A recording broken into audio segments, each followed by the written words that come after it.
प्रिय भाइयों, प्रभु यीशु मसीह का धन्यवाद। നമ്മള് ചുരുക്കം പേരെ ഉള്ളുവെങ്കിലും നമ്മള് ഇന്ന് പ്രാർത്ഥന ഒഴിവാക്കാതെ കൂടി വന്നത് ദൈവതിരുനാമം മഹത്വപ്പെടുവാനിടയാകും. हम गिनती में तो कम है, फिर भी हम बिना कोई कमी के प्रार्थना पूर्वक हमने सभी लोग ने इकट्ठा हुआ है, इसके लिए मैं प्रभु का धन्यवाद करता हूं। അതെ, കർത്താവ് തന്റെ വാഗ്ദത്തങ്ങളിൽ വിശ്വസ്തനാണ്. प्रभु अपना वाचा में बहुत ही विश्वास योग्य है। നമുക്ക് ദൈവത്തിന്റെ വചനത്തിൽ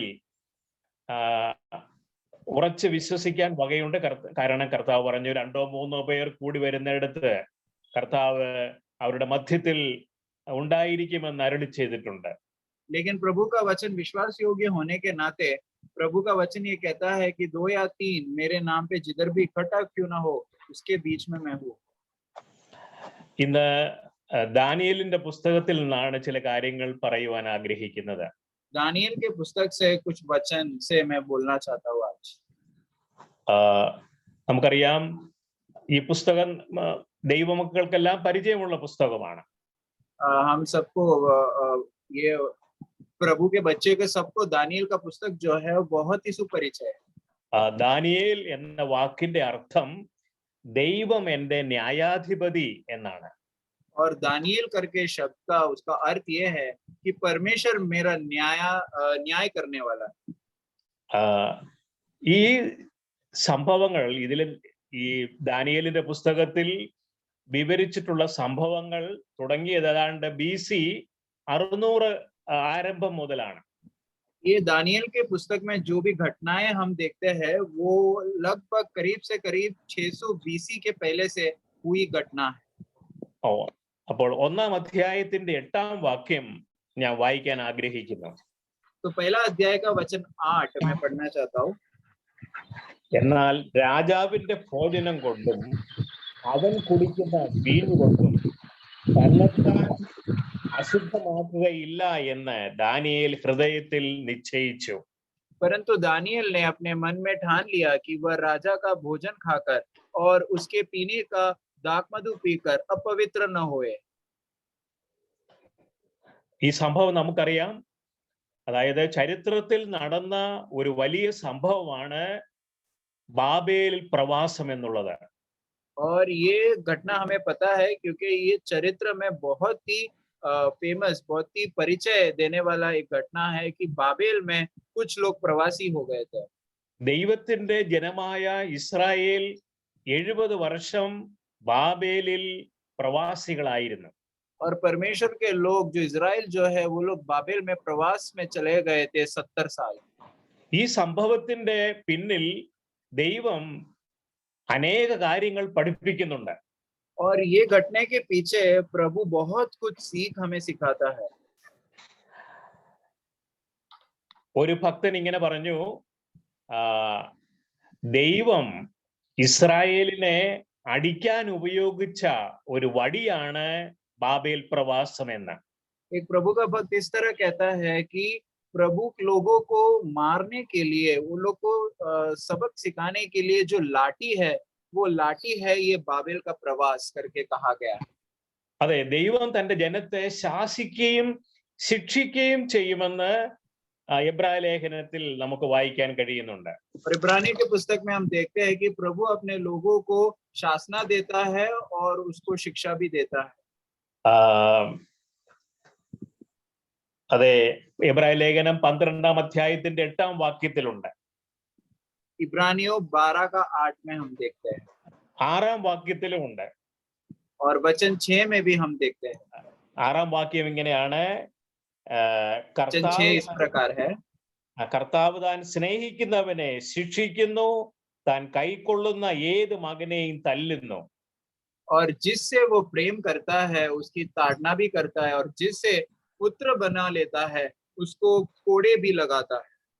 ഓക്കെ, ഒരു എന്തുകൊണ്ട് ഇസ്രായേൽ മക്കൾ ബാബിലോണിൽ പ്രവാസികളായി തീർന്നതിന്റെ ഒരു കാരണം മാത്രം ഞാൻ ഇന്ന് പറയാം.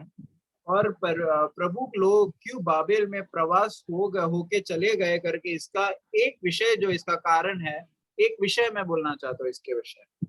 അത് ഒരു കാരണം അവര് ഇസ്രായേൽ ജനം വിഗ്രഹത്തിലേക്ക് തിരിഞ്ഞു എന്നുള്ളതാണ്. इसका एक कारण यह है कि इजराइल लोग जो है वे लोग मूर्ति पूजा में वो लोग अपने मन फिरा दिए. നമുക്കറിയാം ദൈവം അനേക പ്രവാചകന്മാരെ ഇസ്രായേൽ മക്കളുടെ ഇടയിലേക്ക് അയച്ചു. हमें पता है परमेश्वर ने बहुत सारे भविष्यवक्ताओं को इजराइल लोगों के बीच में भेजा था. അത് അവരെ വിഗ്രഹങ്ങളെ വിട്ട് ജീവനുള്ള ദൈവത്തിങ്കിലേക്ക് മടങ്ങി വരേണ്ടതിന് വേണ്ടിയായിരുന്നു. वो क्यों था? क्योंकि वे लोग विग्रह से, वो लोग मूर्ति से छुड़ाकर वे लोग जीवित परमेश्वर के और मुड़े, इसके लिए वो लोगों को ऐसा किया था. എന്നാൽ അവർ മടങ്ങി വരാതിരുന്നത് കൊണ്ടാണ് വിഗ്രഹങ്ങളെ കൊണ്ട് നിറഞ്ഞ ഒരു അന്യദേശത്ത് ദൈവം അവരെ ആക്കിയത്. लेकिन वे लोग वापस आने के लिए कोई भी इच्छा ना रखने के कारण प्रभु ने बाबेल में प्रवास में भेजा था, जिधर वो नगर का खासियत ही है कि वो पूरा नगर जो है वो मूर्ति से भरा हुआ है. ഓക്കെ, അങ്ങനെ അന്യനാട്ടിൽ അടിമകളെ പോലെ കഴിഞ്ഞിരുന്നു എങ്കിലും ചില ദൈവത്തിന്റെ മക്കൾ വിശ്വസ്തരായി ജീവിച്ച കാര്യമാണ് ദാനിയേലിന്റെ പുസ്തകത്തിൽ നമുക്ക് കാണാൻ കഴിയുന്നത്. ऐसे अन्य देश में भले मूर्ति से भरा हुआ देश है तो भी कुछ लोग हैं, कुछ प्रभु के लोग हैं, उधर प्रभु के आज्ञाकारी में जिया हुआ लोगों के विषय में दानियल का पुस्तक स्पष्ट रीति से कहता है. ഇതെല്ലാം എന്തിനാണ് നാം ഇന്ന് പഠിക്കേണ്ടതെന്ന് ഒരു ചോദ്യം ഒരു പക്ഷേ നമ്മുടെ മനസ്സിൽ ഉണ്ടായേക്കാം. ऐसा शायद हमारा मन में एक संदेह आ सकता है कि ये सब बात आज के काल में हम क्यों सीख रहे हैं. അതെ, നാമും ഈ ഭൂമിയില് വിവിധ കാരണങ്ങളാൽ ഇവിടെ നാം ഈ ദൈവജനത്തെ പോലെ അന്യരും പരദേശികളുമാണ്. तो ये प्रभु के लोग जो दानियल में कहा गया है, वो लोगों की तरह हम भी इस संसार में अन्य और पराई है, परदेसी है. ദാനിയേലിന്റെ പുസ്തകം 1-ാം അധ്യായം വായിക്കുമ്പോൾ നമുക്കറിയാം ദൈവജനം അല്ലെങ്കിൽ ഇസ്രായേലിൽ യഹൂദന്മാര് അവരെ ബാബിലോണിൽ എത്തിയപ്പോൾ അവരവിടെ ഏതാണ്ട് അടിമകളെ പോലെ ആയിരുന്നു. और हम देखते हैं दानियल का पहले अध्याय में ही देखते हैं कि इजराइल लोग जब भी बाबेल में पहुंच गए थे वो एक तरफ से गुलामी के अवस्थे में ही थे. അവിടുത്തെ ഭാഷ, അവിടുത്തെ സംസ്കാരം, അവിടുത്തെ ആഹാര രീതി, അതുപോലെ അവിടുത്തെ ദേവന്മാര്, ഇങ്ങനെ യഹൂദന്മാർക്ക് ഒട്ടും ഇഷ്ടപ്പെടാത്ത പരിതസ്ഥിതിയായിരുന്നു അവിടെ ഉണ്ടായിരുന്നത്. और उसका वो देश में जो भाषा बोला जाता था, वो देश में जो खाना पीना है, वो देश में जो रीत रिवाज है, वो ये सारी बातें जो है वो यहूदी लोग के विषय में वे लोग थोड़े भी पसंद नहीं करते थे इन सब बातों में. ദാനിയേലിന്റെ പുസ്തകത്തിൽ ഇതിന്റെ മധ്യത്തിൽ വിശ്വസ്തരായി നിന്ന ചില ഭക്തന്മാരായ ബാലന്മാരെയാണ് നാം കാണുന്നത്. और ये सारे संकटनाओं के बीच में भी प्रभु के कुछ लोग हैं जो विश्वास योग्य रहा था, उस विषय के बारे में दानियल का पुस्तक कहता है.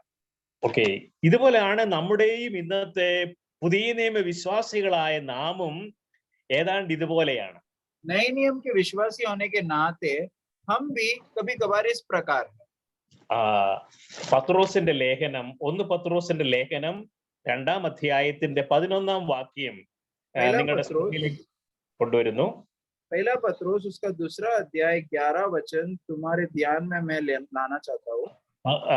അതെ, 1 പത്രോസ് 2-ാം അധ്യായം 11-ഉം 12-ഉം വാക്യങ്ങൾ ഞാൻ വായിക്കുന്നു. 2:11 और 12 पढ़ेंगे. പ്രിയമുള്ളവരെ, പ്രവാസികളും പരദേശികളുമായ നിങ്ങളെ ആത്മാവിനോട് പോരാടുന്ന ജഡമോഹങ്ങളെ വിട്ടകന്ന് ജാതികൾ നിങ്ങളെ ദുഷ്പ്രവർത്തിക്കാർ എന്ന് ദുഷിക്കും തോറും നിങ്ങളുടെ നല്ല പ്രവൃത്തികളെ കണ്ടറിഞ്ഞിട്ട് സന്ദർശന ദിവസത്തിൽ ദൈവത്തെ മഹത്വപ്പെടുത്തേണ്ടതിന് അവരുടെ ഇടയിൽ നിങ്ങളുടെ നടപ്പ് നന്നായിരിക്കണം എന്ന് ഞാൻ പ്രബോധിപ്പിക്കുന്നു. हम पढ़ते हैं, हे प्रियो, मैं तुमसे विनती करता हूँ कि तुम अपने आप को परदेशी और यात्री जनकर उस सांसारिक अभिलाषाओं से जो आत्मा से युद्ध करती है बचे रहो. और 12 वाक्य हम पढ़ते हैं, अन्य जातियों में तुम्हारा चाल चलन भला हो, इसलिए कि जिन जिन बातों में वे तुम्हें कुकर्मी जानकर बदनाम करते हैं, वे तुम्हारे भले कामों को देखकर उन्हीं के कारण कृपा दृष्टि के दीन परमेश्वर की महिमा करे. ദൈവജനം ഈ ഭൂമിയിൽ പരദേശികളാണ്. और प्रभु के लोग जो है ये संसार में परदेशी है. കാരണം നമ്മുടെ പൗരത്വം സ്വർഗത്തിലാണ്. क्यों है? क्योंकि हमारा नागरिकता जो है वो स्वर्ग में है। നാം ജീവനുള്ള ദൈവത്തിന്റെ മക്കളാണ്. हम जीवित परमेश्वर के बच्चे हैं। അതെ, നമുക്ക് ദൈവജീവനാൽ നാം വീണ്ടും ജനിച്ചവരാണ്. और हम प्रभु के जीवन से दोबारा जन्म लिए हुए लोग। ഇതെത്ര ഉന്നതമായ ഒരു കാര്യമാണ്. ये कितना उत्तम बात है भाइयों। ഇതൊരു സാധാരണ കാര്യമല്ല. ये कुछ मामूली बात नहीं। നാം ഒരു മതം സ്വീകരിച്ചവരല്ല, നാം ഒരു സംഘടനയുടെ ആൾക്കാരുമല്ല. हम कोई धर्म को नहीं स्वीकारा है, हम कोई संगठना में भी हमारा कोई अंगत्व नहीं है। പിന്നെയോ ജീവനുള്ള ദൈവത്താൽ നാം വീണ്ടും ജനിപ്പിക്കപ്പെട്ട ദൈവത്തിന്റെ മക്കളാണ്. लेकिन परंतु हम कौन है फिर? हम जीवित परमेश्वर के बच्चे होने के नाते हम उनके दोबारा जन्म लिए हुए परमेश्वर के संतान हैं। നമ്മുടെ ഹൃദയദൃഷ്ടി പ്രകാശിച്ച് നാം ആരാണെന്ന് ഗ്രഹിക്കുകയാണെങ്കിൽ നാം തന്നെ വളരെ വ്യത്യാസപ്പെടും. हमारा हृदय दृष्टि अगर प्रकाशमय होने के बाद हम कौन है करके इसका समझ अगर हमें अच्छी तरफ से है तो हमें उसका ज्ञान मिलेगा। അതെ, നാം താൽക്കാലികമായി മാത്രം ഈ ഭൂമിയിലായിരിക്കുന്നവരാണ്. हमें समझना है भाइयों, हम कुछ समय के लिए ही ये भूमि में है। നാം ഇവിടെ പരദേശികളാണ്. हम इधर परदेसी है। ഓക്കെ, ഈ ബോധത്തോടെ നാം ജീവിക്കണം എന്നുള്ളതാണ് ദാനിയേലിന്റെ പുസ്തകത്തിലൂടെ നമുക്ക് പ്രബോധനം നൽകുന്നത്. और इस बोध्य में हमें जीना है करके इसके बारे में कुछ बातें दानिയേൽ के पुस्तक से हम देखते हैं। ഓക്കെ, ഇവിടെ ദാനിയേലിന്റെ പുസ്തകം 1-ാം അധ്യായം 8-ാം വാക്യത്തിൽ ദാനിയേല് ഹൃദയത്തിൽ ഒരു കാര്യം നിശ്ചയിച്ചു. और हम दानिയേल के पुस्तक 1 अध्याय 8वां वचन में हम देखते हैं कि दानिയേൽ ने अपने मन में कुछ बातें ठान लिया। അതെന്താണെന്ന് വെച്ചാല് തനിക്ക് അശുദ്ധി സംഭവിക്കാതിരിക്കാൻ താന് ദൈവത്തോട് ചേർന്ന് നിൽക്കുന്ന ഒരു അവസ്ഥാവിശേഷമാണ് ഇവിടെ കാണുന്നത്. और इधर हम देखते हैं क्योंकि वो अपवित्र ना होए इसलिए अपने आप को परमेश्वर के साथ हमेशा बांधे रखता था। അതെ, തനിക്ക് വലിയ സ്വാതന്ത്ര്യമൊന്നുമില്ല. उनको उधर उस देश में अधिक स्वतंत्रता नहीं है। ഒരു ജോലിക്ക് വേണ്ടി ട്രെയിനി ആയിട്ട് തിരഞ്ഞെടുക്കപ്പെട്ടിരിക്കുകയാണ്. कुछ काम के लिए ट्रेनी के तरह उनको लिया गया है उस देश। എന്നാൽ ഒരു യഹൂദന് യോജിക്കാത്ത ആഹാരമാണ് തനിക്ക് ലഭിക്കാൻ പോകുന്നത്. लेकिन उस देश में उनको इस तरह का खाना भोजन मिल रहा है जो एक यहूदी के संबंध में वो खाना उचित नहीं। എന്നാൽ ദാനിയേല് ഹൃദയത്തിൽ ഒരു കാര്യം നിശ്ചയിച്ചു, ഞാന് ഒരു ദൈവ പൈതലാണ്, അല്ലെങ്കിൽ ഞാൻ ഒരു യഹൂദനാണ്, എനിക്ക് അശുദ്ധി ഭവിക്കാൻ ഞാൻ ഒരു നാളും അനുവദിക്കുകയില്ല, ഞാൻ ദൈവത്തോട് ചേർന്ന് നിൽക്കും. इसलिए दानिയേल ने एक बात अपने मन में ठान लिया था कि मैं अपवित्र होने के मामले में कोई भी वस्तुओं में मैं हाथ नहीं मैं बढ़ाऊंगा और मैं परमेश्वर के साथ रहकर मैं जीऊंगा करके ये मन जो है उन्होंने अपने मन में ठान लिया था। അതെ, ഈ മനോഭാവമാണ് ഒരു പുതിയ നിയമ വിശ്വാസിയെ എപ്പോഴും ഭരിക്കേണ്ടത്. ये एक मनोभावना जो दानिയേൽ में था वो नए नियम के विश्वासी को भी राज करना चाहिए। അതെ, ഞാന് ദൈവം എന്നെ നിത്യജീവൻ നൽകി രക്ഷിച്ചിരിക്കുന്നു. क्योंकि परमेश्वर ने मेरे को अनंत काल का जीवन देकर मुझे बचा लिया है। എന്റെ പാപങ്ങളെല്ലാം ദൈവം ക്ഷമിച്ചിരിക്കുന്നു. मेरा पापों को उन्होंने क्षमा किया है। എനിക്കായിട്ട് ദൈവം തന്റെ പുത്രനെ ക്രൂസിൽ എനിക്ക് പകരക്കാരനായി അർപ്പിച്ചു. और मेरे बदले उनके पुत्र यीशु को मेरे बदले बलिदान कर दिया। അതെ, എന്റെ ലംഘനങ്ങളും പാപങ്ങളും ക്ഷമിക്കപ്പെട്ട് ഞാനൊരു ദൈവ പൈതലാണ്. और मैं परमेश्वर का संतान होने के नाते मेरा पाप और अधर्म को उन्होंने क्षमा किया। എനിക്ക് സ്വർഗീയ പൗരത്വമുണ്ട്. और मुझे स्वर्ग का नागरिकता भी दी। അത് ദൈവം എന്നെ കാണുന്നത് യേശുക്രിസ്തുവിന്റെ സഹോദരനായിട്ടാണ്. और मुझे परमेश्वर का नजर में प्रभु यीशु मसीह का दर्जा जो है एक भाई का नाते है, उस दर्जा में मुझे लाया गया है। ഞാൻ താൽക്കാലികമായി മാത്രം ഇവിടെ ആയിരിക്കുന്നു. और मैं कुछ समय के लिए ये संसार में हूँ। ഓക്കെ, ഞാൻ ഇവിടെ പരദേശിയാണ്. मैं इस देश में परदेसी हूँ। അത് എനിക്ക് ഇവിടെ നേടാൻ ഒന്നുമില്ല. इधर मुझे कुछ लाभदायक कुछ लाभ होने के लिए कुछ है नहीं। इधर ഇവിടെ ഭൗതികമായിട്ട് ഒന്നും നേടാൻ എനിക്കില്ല. सांसारिक तौर पे देखा जाए तो मुझे इधर कुछ पाने के लिए कुछ है नहीं, എന്നാൽ എനിക്ക് ക്രിസ്തുവിനെ നേടുവാനായി ദൈവം നൽകിയിരിക്കുന്ന അല്പ ആയുസ്സാണ് ഇവിടെ. और ये आयु का दिन मेरा थोड़ी सी है, जो मैं किसी भी तरह मसीह को पाऊं, ये मेरा लक्ष्य है। അതെ, പഴയ നിയമത്തിൽ നോക്കിയാലും 119 സങ്കീർത്തനത്തിൽ ഇങ്ങനെയുണ്ട്, ഞാൻ പരദേശിയായി പാർക്കുന്ന വീട്ടിൽ നിന്റെ ചട്ടങ്ങൾ എന്റെ കീർത്തനമാകുന്നു എന്ന്. और पुराने नियम में हम देखते हैं, जिधर मैं परदेसी होने के, वो जिस नगर में मैं परदेसी हूँ, उधर तेरा वचन जो है मेरे लिए बहुत खास है करके हम देखते हैं। 119 സങ്കീർത്തനം അതിന്റെ 54 വാക്യം. उसका 54 पढ़ेंगे हम, 119। ഞാൻ പരദേശിയായി പാർക്കുന്ന വീട്ടിൽ നിന്റെ ചട്ടങ്ങൾ എന്റെ കീർത്തനമാകുന്നു. जहाँ मैं परदेसी होकर रहता हूँ, वहाँ तेरी विधियां मेरे गीत गाने का विषय बनी है। ഓക്കെ, നാം ഈ ഭൂമിയിൽ പരദേശികളെ പോലെയാണ്. हम भी इस संसार में परदेसी के समान हैं। എന്നാൽ ദൈവത്തിന്റെ വചനം നമുക്ക് നമ്മുടെ കാലിന് ദീപവും നമ്മുടെ പാതയിൽ പ്രകാശവുമാണ്. लेकिन परमेश्वर का वचन जो है वो हमारे पैरों के लिए वो एक दीपट है और हमारे रास्ते के लिए एक प्रकाश है। അതെ, പഴയ നിയമത്തില് ദൈവം തന്റെ ജനത്തെ, ഇസ്രായേൽ മക്കളെ പരദേശികളായി നടത്തിയിരുന്നു. और इस्राएल लोगों के विषय में पुराने नियम में परमेश्वर ने इस्राएल लोगों को परदेसी के समान चलाता था। നമുക്കറിയാം, അതുകൊണ്ട് അതിനാണ് ദൈവം മിസ്രൈമിൽ നിന്ന് അവരെ വിടുവിച്ചു കൊണ്ടുവന്നത്. इसके लिए प्रभु ने मिस्र देश से वे लोगों को छुड़ाकर बाहर लेकर आता है। അതിനു മുൻപേ തന്നെ ഉൽപ്പത്തി പുസ്തകം 46 അധ്യായത്തിൽ ദൈവം യാക്കോബിനോട് പറയുന്നുണ്ട്, നിന്നെയും നിന്റെ മക്കളെയും എല്ലാം ഞാന് മിസ്രൈമിലേക്ക് കൊണ്ടുപോകും, അവിടെ നിന്ന് ഞാൻ നിങ്ങളെ അവിടെ നിന്ന് വിടുവിക്കുമെന്നും പറയുന്നുണ്ട്. और उत्पत्ति का पुस्तक 46 अध्याय में हम देखते हैं, परमेश्वर याकूब से कहता है कि तेरे संतान जो है और वो वे लोग मिस्र देश में जाएंगे और मिस्र देश के गुलामी से मैं उनको बचाऊंगा करके याकूब को कहता है।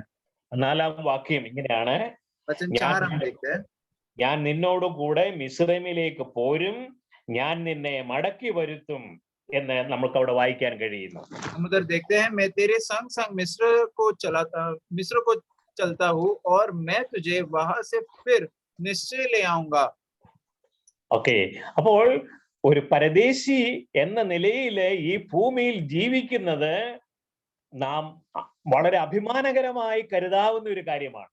और परदेसी होने के नाते हम ये संसार में जी रहे हैं, ये हमारे लिए बहुत गर्व की बात है। അതെ, ഇവിടെ നമ്മളെ എങ്ങനെ ആക്കിയിരിക്കുന്ന അറിയാമോ? ഒരർത്ഥത്തിൽ നാം പരദേശികളാണ്.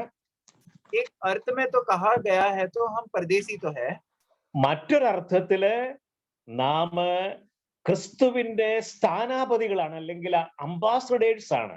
और दूसरे अर्थ में हम देखा जाए तो हम प्रभु यीशु मसीह का प्रतिनिधि है। ഓക്കെ, അതിന് ഇംഗ്ലീഷിൽ അംബാസിഡർ എന്നുള്ള പദമാണ് ഉപയോഗിച്ചിട്ടുള്ളത്. इंग्लिश में उसको अम्बेसडर्स करके कहा गया है। എഫെസ്യ ലേഖനം 6 അധ്യായത്തില് അങ്ങനെ നമുക്ക് കാണാൻ കഴിയുന്നുണ്ട്. इसी का पुस्तक उसका 4 अध्याय में हम देखते हैं। അതെ, എഫെസ്യ ലേഖനം മലയാളത്തിൽ 6 അധ്യായത്തിന്റെ 19 വാക്യത്തിലാണ്. 6:19 में हम देखते हैं मलयालम में।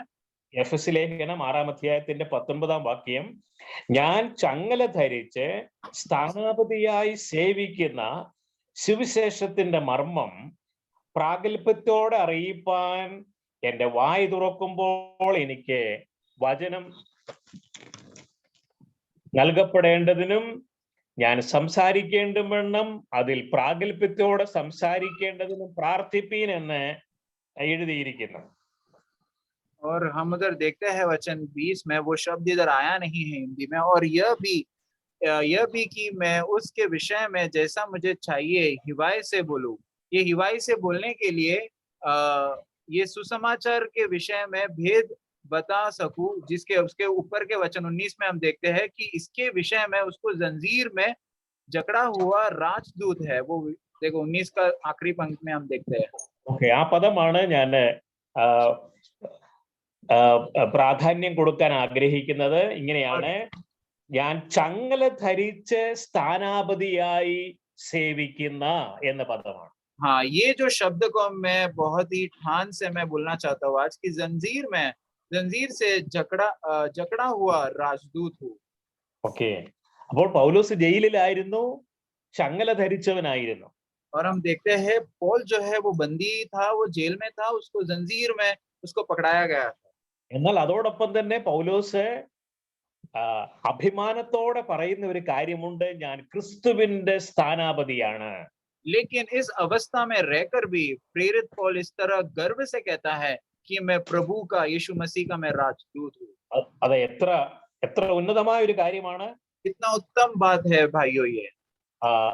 ഇതേ കാര്യം തന്നെ 2 കൊരിന്ത്യർ ലേഖനം 5-ാം അധ്യായത്തിന്റെ 20-ാം വാക്യത്തിലും പൗലോസ് പറയുന്നുണ്ട്. ये विषय 2 कोरिन्थी 5वां अध्याय 9-19वां वचन में हम देखते हैं.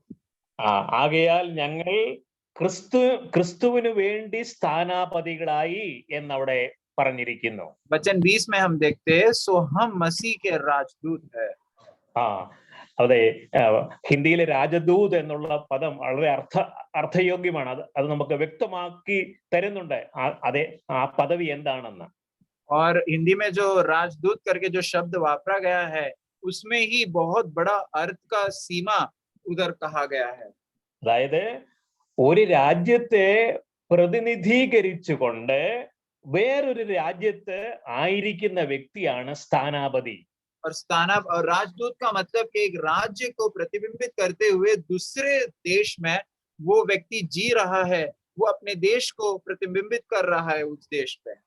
അതെ, ഇന്ത്യയിൽ തന്നെ അനേക രാജ്യങ്ങളുടെ അംബാസഡേഴ്സ് ഉണ്ട്, അല്ലെങ്കിൽ സ്ഥാനാപതികളുണ്ട്. और इंडिया अगर ये राज्य हम देखें तो ये बहुत सारे जो कंट्रीज है, वो कंट्रीज का सब राजदूत इंडिया के एम्बेसडर्स है. उतने कंट्रीज അവർ ഏത് രാജ്യത്തിൽ നിന്ന് വന്നോ ആ രാജ്യത്തെ പ്രതിനിധീകരിക്കുന്നവരാണ്. मतलब ये बनता है राजदूत जिस देश का है, उस देश को प्रतिबिंबित करने वाला एक व्यक्ति है.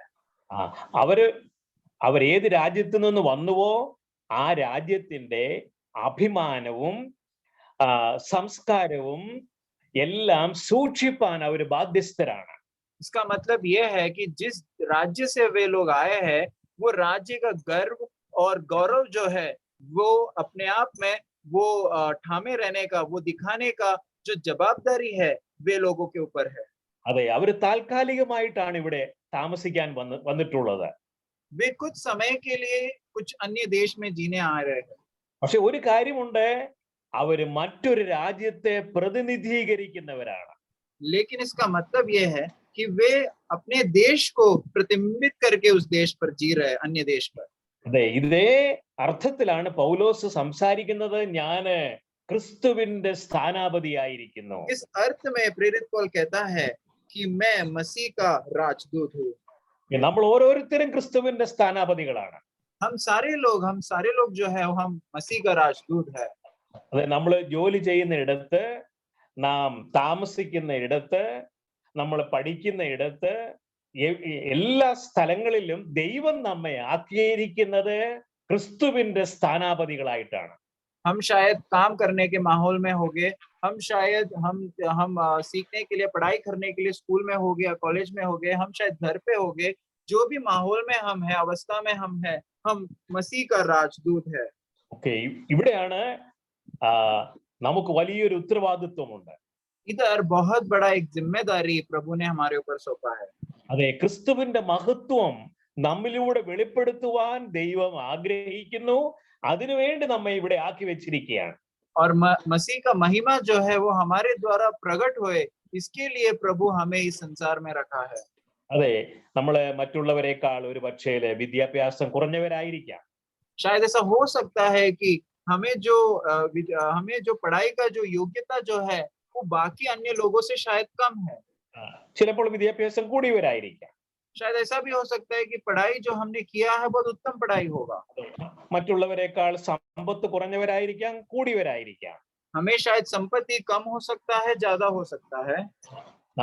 നമ്മുടെ അവസ്ഥ എന്തുമാകട്ടെ, നാം ക്രിസ്തുവിന്റെ സ്ഥാനാപതികളാണ്.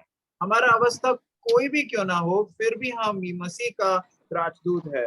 ചിലപ്പോൾ മറ്റുള്ളവർ നമ്മെ തുച്ഛീകരിച്ചു എന്ന് വരാം. शायद हमें और कोई लोग हमें निंदा कर सकता है। ആ കാര്യമാണ് പത്രോസ് തന്റെ ലേഖനത്തിൽ പറയുന്നത്. यही बात जो है पत्रोस अपने लेखा में कहता है. അത് 1 പത്രോസ് 2-ാം അധ്യായത്തിന്റെ 11-ാം വാക്യത്തിൽ ഇങ്ങനെയാണ് പറയുന്നത്.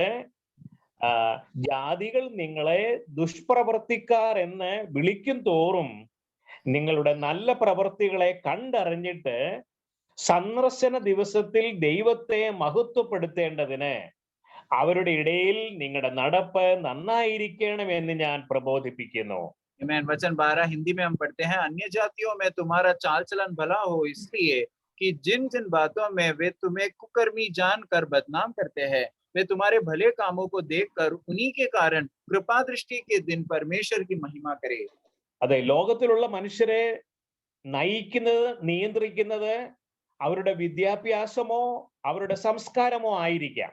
ऐसा शायद हो सकता है कि संसारिक लोगों को शायद अपना शिक्षा और अपना जो रीत रिवाज है वो चलाता होगा. എന്നാൽ നാം അങ്ങനെയുള്ളവരല്ല. പിന്നെയോ നമ്മുടെ ആത്മാവിനോട് കൂടെ ക്രിസ്തു ഉണ്ട്. लेकिन हम उस प्रकार के लोग नहीं है, क्योंकि हमारा आत्मा के साथ मसीह है. Praise the Lord. റോമർക്കെഴുതിയ ലേഖനം 8-ാം അധ്യായത്തിന്റെ 16-ാം വാക്യം ഇങ്ങനെയാണ് പറയുന്നത്. നാം ദൈവത്തിന്റെ മക്കളാകുന്നുവെന്ന് ആത്മാവ് താനും നമ്മുടെ ആത്മാവിനോട് കൂടെ സാക്ഷ്യം പറയുന്നു എന്നാണ്. हम रोमियो का पुस्तक 8 का 16 में हम देखते हैं, हम परमेश्वर का संतान है करके आत्मा हमारा आत्मा को गवाही देता है. അതെ, നമുക്കറിയാം വീണ്ടും ജനിച്ച ഒരു ദൈവത്തിന്റെ പൈതലിന്റെ ആത്മാവിൽ അതെ കർത്താവ് വസിക്കുന്നു. एक दोबारा जन्म लिया हुआ परमेश्वर के संतान के अंदर प्रभु का आत्मा निवास करता है. അതോടൊപ്പം തന്നെ അവന്റെ ആത്മാവിൽ ചില പ്രത്യേകതകളെല്ലാം ഉണ്ട്. और उसी समय में उनके आत्मा में कुछ खासियत भी है. നാം പഠിച്ചിട്ടുള്ളതാണ്. അന്തർജ്ഞാനം, അതുപോലെ കൂട്ടായ്മ, അത് അന്തർജ്ഞാനം, അതുപോലെ തന്നെ മനസാക്ഷി, ഇങ്ങനെ ചില പ്രത്യേക കാര്യങ്ങൾ ആത്മാവിൽ പ്രവർത്തിക്കുന്ന ഒരുവനാണ് ദൈവ പൈതൽ. और हम देखते हैं आत्मा में जिस व्यक्ति आत्मा का भाग को हम अगर सीखते हैं तो हम देखते हैं कि अंतर्ज्ञान और उसमें संगति और विवेक, ये जो बातें हैं, ये बातों को मिलाकर आत्मा का किस प्रकार वो फंक्शन होता है, चलता है, इसका चाल चलन किस प्रकार है, हम देखते हैं. അതെ, അന്തർജ്ഞാനം, മനസാക്ഷി, കൂട്ടായ്മ, ഇവ സജീവമായവരാണ് ദൈവത്തിന്റെ ജനം. और इस प्रकार अंतरूनी ज्ञान और yes intuition, communion and conscience, अंतरूनी ज्ञान और संगति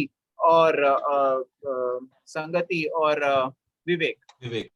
ഇൻഡ്യൂഷൻ, കോൺഷ്യൻസ് ആൻഡ് ഫെലോഷിപ്പ്, ഇങ്ങനെ 3 ദിവ്യമായ പ്രവർത്തികൾ, ദൈവികമായ പ്രവർത്തികൾ ആത്മാവിൽ ഉള്ളവരാണ് ദൈവത്തിന്റെ മക്കൾ. और इस प्रकार परमेश्वर का जो चाल चलन जो है, प्रभु का जो अगुवाई जो है, वो इस आत्मा के भागों में जो चलता है, उस व्यक्ति को हम परमेश्वर के संतान कहते हैं. അതെ, നാം തികച്ചും വ്യത്യസ്തരാണ്. हम सही से देखा जाए तो बहुत अलग है. പുറമെ മറ്റുള്ളവരെ പോലെ, എന്നാൽ അകമേ ദൈവജീവനാൽ നിയന്ത്രിക്കപ്പെടുന്നവരും നയിക്കുന്നവരും ദൈവജീവനുമായി കൂട്ടായ്മ ബന്ധമുള്ളവരുമാണ്. बाहर से अगर देखा जाए तो शायद हमारा संसार के लोगों के तरह हमारा शरीर दिखता होगा, लेकिन अंदर से हम बहुत ही अलग है, जो परमेश्वर के साथ हमारा संगति रहता है. ഓക്കെ, നാം കരുതും ഓക്കെ എന്നെ ആരും അറിയുന്നില്ല, തൽക്കാലം കുറച്ച് കാലം ജോലിയൊക്കെ ചെയ്ത് കുടുംബമായി ജീവിച്ച് ഇവിടുന്ന് അങ്ങ് പോകണം എന്നൊരു ചെറിയ ചിന്ത ചിലപ്പോൾ നമുക്കുണ്ടായേക്കാം. ऐसा शायद एक सोच हमारे अंदर हो सकता है कि मुझे तो कोई ज्यादा अधिक लोग जानते तो नहीं है, तो कुछ समय के लिए मैं मेरा कुटुंब के साथ बहुत खुशी आनंद में मैं जी के जाता हूँ.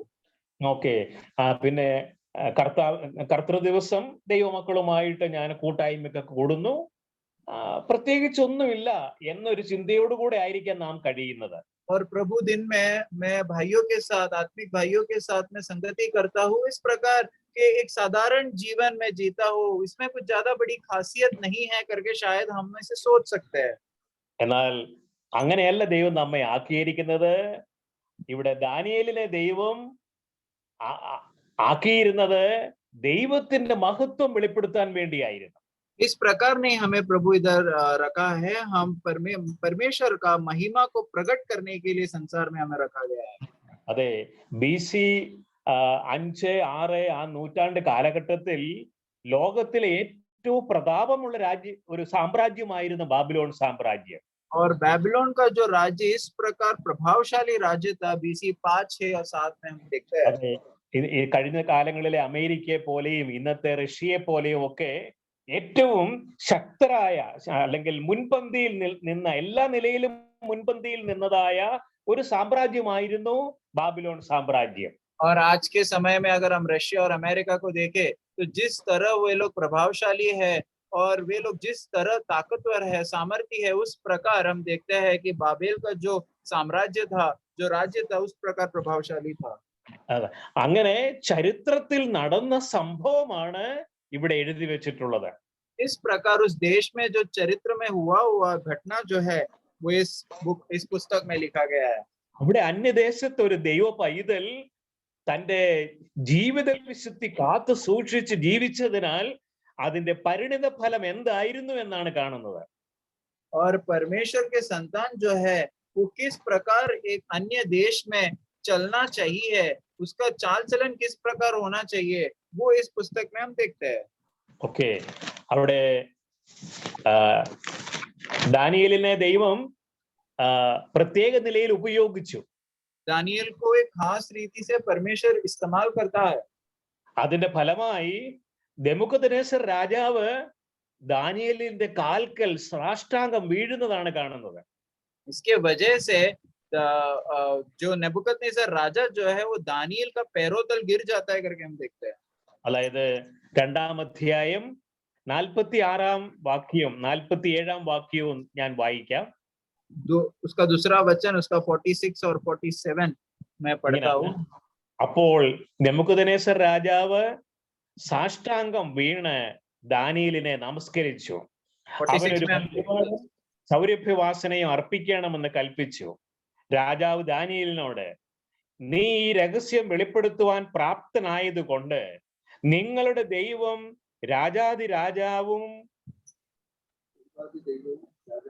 നിങ്ങളുടെ ദൈവം ദൈവാദി ദൈവവും രാജാദി കർത്താവും രഹസ്യങ്ങളെ വെളിപ്പെടുത്തുന്നവനുമാകുന്നു സത്യമെന്ന് കൽപ്പിച്ചു.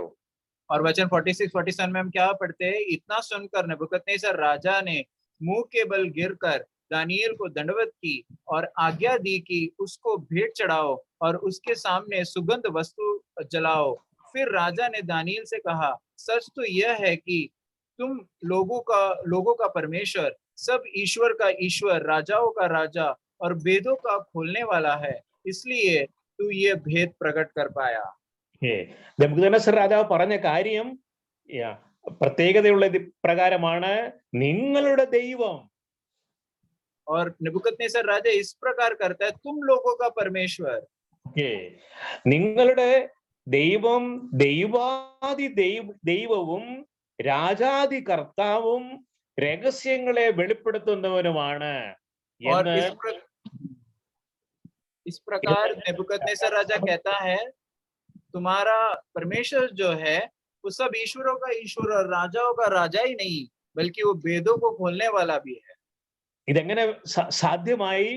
ഒരു യഹൂദ യൗവനക്കാരനിലൂടെ. और ये किस प्रकार प्रकट हुआ? एक यहूदा से जन्म लिया हुआ एक बालक के द्वारा. അല്ലെങ്കിൽ ഒരു ദൈവ പൈതല് അല്ലെങ്കിൽ ഒരു ഇസ്രായേലിലൂടെയാണ് ഇത് നടപ്പിലായത്. एक इजरायली व्यक्ति के द्वारा, एक परमेश्वर के संतान के द्वारा ये प्रकट होता है. അതിനുവേണ്ടി അവൻ വേർപെട്ടവനാണ്, അവനൊരു നിയമത്തിന്റെ ദൈവത്തിൽ വിശ്വസിക്കുന്നവനാണ് എന്ന് തന്റെ സ്ഥാനം മറന്നു പോകാതെ അവൻ സൂക്ഷിച്ചു. और ये परमेश्वर का एक व्यक्ति है, वो परमेश्वर का संतान है, और उनका उनका बातों को मानने वाला, प्रभु के वचनों को मानने वाला, उसका आज्ञाकारी रहने वाला एक व्यक्ति है करके ये समझकर वो अपने आप को पवित्र करता है, അതുകൊണ്ടാണ് ഇത് സംഭവിച്ചത്. जिसकी वजह से ये संभव हुआ है। ഇതേ നിലയിൽ തന്നെയാണ് നമ്മെയും ദൈവമാക്കിയ സ്ഥാനങ്ങളിൽ നമ്മൾ വിശ്വസ്തരായി നിലകൊണ്ടാൽ ഒരു ദിവസം ദൈവം വെളിപ്പെടുത്തും. इसलिए परमेश्वर जो स्थानों में हमें विश्वास योग्य रखा है, अगर उस स्थानों में हम टिके रहेंगे तो एक दिन परमेश्वर वो प्रकट करेगा। എന്ത് വെളിപ്പെടുത്തും? क्या അതെ, प्रकट करेगा? അതെ, നാം ജീവനുള്ള ദൈവത്തെ സേവിക്കുന്നവരാണെന്ന്. हम जीवित परमेश्वर का सेवा में लगे हुए लोग है करके प्रकट करेगा। അതെ, ഒന്ന് പത്രോസിന്റെ ലേഖനം 5-ാം അധ്യായത്തിന്റെ 6-ാം വാക്യത്തിലുണ്ട്. അതായത് അതെ, അതുകൊണ്ട് അവൻ തക്ക സമയത്ത് നിങ്ങളെ ഉയർത്തുവാൻ ദൈവത്തിന്റെ ബലമുള്ള കൈക്കീഴ് താണിരിപ്പീൻ. और वचन 6 में हम देखते हैं, इसलिए परमेश्वर के बलवान हाथों के नीचे दीनता से रहो, जिससे वह तुम्हें उचित समय पर बढ़ाए। ഓക്കെ, നമ്മൾ ഈ ഭൂമിയില് വലിയവരാകണമെന്നോ സമ്പന്നരാകണമെന്നോ അതല്ല ഇവിടെ ഉദ്ദേശിക്കുന്നത്. പിന്നെയോ ജീവനുള്ള ദൈവത്തെ നാം സേവിക്കുന്നവരാണെന്ന് ദൈവം വെളിപ്പെടുത്തും. इस संसार में हम बड़ा हुए या इस संसार में हम संपत्ति कमाए, इसके विषय में इधर नहीं लिखा गया है। लेकिन अगर हम परमेश्वर के बलवंत हाथों के नीचे अगर दीनता से रहेंगे तो परमेश्वर सही समय में हमें वो ऊंचा करेगा അതിലൂടെ ദൈവതിരുനാമം മഹത്വപ്പെടും. और उसके द्वारा प्रभु का नाम महिमा होगा। അതെ, നാം നമുക്ക് വേണ്ടി മരിച്ചവനും പുനരുത്ഥാനം ചെയ്തവനുമായ ക്രിസ്തുവിലാണ് വിശ്വസിക്കുന്നതെന്ന് മറ്റുള്ളവർ അറിയാൻ കാരണമാകും. और दूसरे लोग ये जान पाएंगे कि प्रभु जो है हमारे लिए मारा गया है और वो जी उठा है करके ये गवाही जो है हमारे द्वारा प्रकट होने के द्वारा दूसरे लोग ये जान पाएंगे। അതിനുവേണ്ടി നാം ദൈവത്തിന്റെ കരങ്ങളിൽ താണിരിക്കാനാണ് ഇവിടെ ദൈവവചനം പറയുന്നത്. इसके विषय में प्रभु का वचन ये कहता है कि हम प्रभु के हाथों में, हम उसके नीचे हम दीनता से रहे। ദൈവത്തിന്റെ സമയത്തിന് വേണ്ടി, उनके समय ദൈവത്തിന്റെ മഹത്വത്തിന് വേണ്ടി, ദൈവത്തിന്റെ പ്രവൃത്തി വെളിപ്പെടേണ്ടതിന് വേണ്ടി നിലകൊള്ളുക. उनका महिमा के लिए, उनका कार्य जो है वो प्रकट होने के लिए हम दीनता से रहे। അതെ, ഒരു പരദേശിയെ പോലെ, एक परदेसी के समान। അതോടൊപ്പം തന്നെ ക്രിസ്തുവിന്റെ സ്ഥാനാപതിയായിട്ട്, उसी समय में हम मसीह के राजदूत होकर, അതെ, അതായത് സ്വർഗസ്ഥനായ ദൈവത്തിന്റെ മഹത്വം സൂക്ഷിച്ചുകൊണ്ട്, स्वर्गीय परमेश्वर का महिमा को हम ठान कर, അതെ, സ്വന്തം പുത്രനെ നമുക്കായി നൽകി നമ്മെ സ്നേഹിച്ച ദൈവത്തിന്റെ മഹത്വത്തിനായിട്ട്, और खुद का पुत्र को हमारे वास्ते उन्होंने बलि किया, इसके वो महिमा के लिए। ഓക്കെ, ദൈവം എത്രമാത്രം ഉന്നതമായിട്ടാണ് നമ്മെ സ്നേഹിച്ചത്. कितना उत्तम रीति से भाइयों हमें परमेश्वर पे प्रेम करता है। എത്ര അവർണ്ണനീയമായ നിലയിലാണ് ദൈവം നമ്മെ സ്നേഹിച്ചത്. कितना अधिक वर्णन से बाहर वाला प्रेम से हमें प्रभु प्रेम करता है। സ്വർഗത്തിലെ ഏറ്റവും വിലയേറിയവനെയാണ് നമുക്കായി നൽകിയത്. स्वर्ग में जो बहुत ही खास और उत्तम व्यक्ति जो है, वो व्यक्ति को ही हमारे वास्ते दे दिया। ഇതാര് വെളിപ്പെടുത്തും? ये कौन प्रकट करेगा? അതെ, അതിനുവേണ്ടിയാണ് നമ്മെ ദൈവം വിവിധയിടങ്ങളിൽ ആക്കിയിരിക്കുന്നത്. ये प्रकट करने के लिए प्रभु हमें अलग अलग जगहों में हमें रखा है। അതെ, നാം ജീവനുള്ള ദൈവത്തെ സേവിക്കുന്നുവെന്ന് ദൈവം ഒരു ദിവസം വെളിപ്പെടുത്തും. हम जीवित परमेश्वर का सेवा कर रहे करके परमेश्वर एक दिन प्रकट करेगा। അന്നൊരു അവരിൽ നിന്ന് ഒരു ചോദ്യം ഉണ്ടാകും, ഞങ്ങൾ രക്ഷിക്കപ്പെടുവാൻ എന്ത് ചെയ്യണം? ऐसा प्रकट करते वक्त दूसरे लोग जो है ये देखकर ये कहेंगे कि हम उद्धार पाने के लिए हम क्या करें? അപ്പോൾ നമുക്ക് പറയാൻ കഴിയും, കർത്താവ് യേശുവിൽ വിശ്വസിക്ക, എന്നാൽ നീ നിന്റെ കുടുംബവും രക്ഷ പ്രാപിക്കും. और हमारा जवाब यूं होगा कि तू प्रभु यीशु मसीह पर विश्वास करो और तू और तेरा कुटुंब उद्धार पाएगा। അതെ, അങ്ങനെ അവർ രക്ഷിക്കപ്പെടുമ്പോൾ ദൈവതിരുനാമം മഹത്വപ്പെടും. इस प्रकार उद्धार पाने के वजह से परमेश्वर महिमा लेता है। ഇതിനുവേണ്ടിയാണ് ദൈവം നമ്മെ വിവിധ ഇടങ്ങളിൽ ആക്കിയിരിക്കുന്നത്. इसके लिए परमेश्वर हमें अलग अलग जगहों में रखा है भाई। പരദേശിയെ പോലെ, അതോടൊപ്പം തന്നെ ഒരു സ്ഥാനാപതിയെ പോലെ. एक परदेसी के समान वही नहीं, हम एक राजदूत के समान। അതെ, നാം പല പല കാരണങ്ങളാലാണ് പലയിടത്തായിരിക്കുന്നത്. हम बहुत अलग कारणों के वजह से हम अलग अलग जगहों में हैं, എന്നാൽ അതിന്റെ പിന്നിൽ ദൈവത്തിന്റെ കരങ്ങളുണ്ട്. लेकिन इसका पीछे प्रभु का हाथ है, അതിൽ ദൈവത്തിന്റെ നിത്യാലോചനയുണ്ട്. प्रभु का अनंत काल का योजना है। അവൻ നമുക്ക് സ്വന്തം പുത്രനെ നൽകിയെങ്കില് അതോടുകൂടെ എല്ലാം നൽകുവാൻ ശക്തനാണ്. अगर परमेश्वर ने अपना खुद का पुत्र को अगर हमारे वास्ते दिया है, तो उसके साथ हमें सारा सब कुछ मुफ्त में देता है। ഈ ആലോചനയാൽ നമുക്ക് മുന്നേറാം. और इस वाणी से हम आगे बढ़े पाइए। നാം എത്ര ഉന്നതന്മാരാണെന്ന് ഓർത്ത് നമുക്ക് ജീവിക്കാം. हम कितना उत्तम है करके ये समझकर हम जिए। നാം ഒരർത്ഥത്തിൽ ഇവിടെ പരദേശിയാണ്. एक अर्थ में हम परदेसी है, മറ്റൊരർത്ഥത്തിൽ നാം ഇവിടെ സ്ഥാനാപതികളാണ്. दूसरे अर्थ में हम इधर राजदूत है। Praise the Lord. അങ്ങനെ ദാനിയേലിനെ പോലെ നിലകൊള്ളുവാൻ ദൈവം നമ്മെ സഹായിക്കട്ടെ.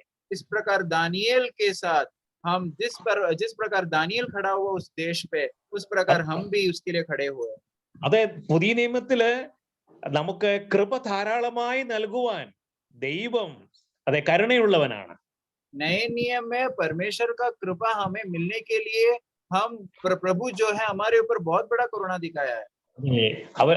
നാം അവന്റെ കരങ്ങളിൽ താണിരുന്നാൽ മാത്രം മതി. अगर हम उनके हाथों के दीनता में रहेंगे तो वही काफी है। ദൈവം നമ്മെല്ലാവരെയും സഹായിക്കുമാറാകട്ടെ. परमेश्वर हम सबको मदद करे। ഓക്കെ.